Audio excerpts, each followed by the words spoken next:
जी clause level, right, या macro level, clause level या फिर मैक्रो लेवल। जैसे मैंने आपको बताया कि हम यहाँ पे दो तरह की जो है वो पेयरिंग या उनके कॉम्बिनेशंस को स्टडी कर रहे होंगे।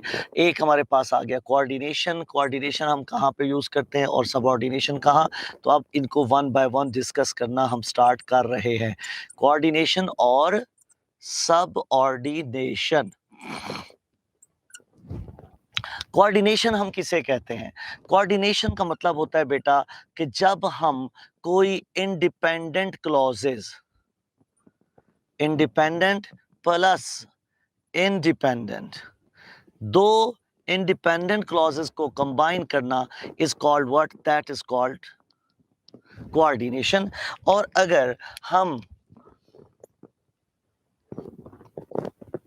एक इंडिपेंडेंट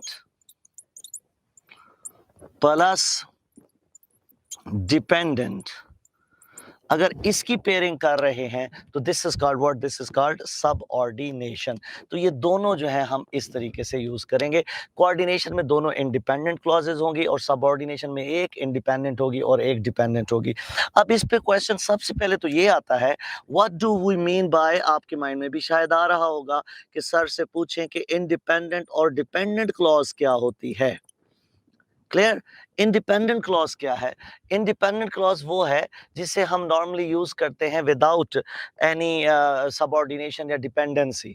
और वो क्या चीज है? फॉर एग्जांपल आपने सेंटेंस बोला, जब आपका आइडिया कंप्लीट हो जाए, जब आपका कॉन्सेप्ट ये है कि सपोज आप कहते हैं कि उसको आप मजीद किसी एक्सप्रेशन की जरूरत नहीं है, वो सेल्फ सफिशिएंट है।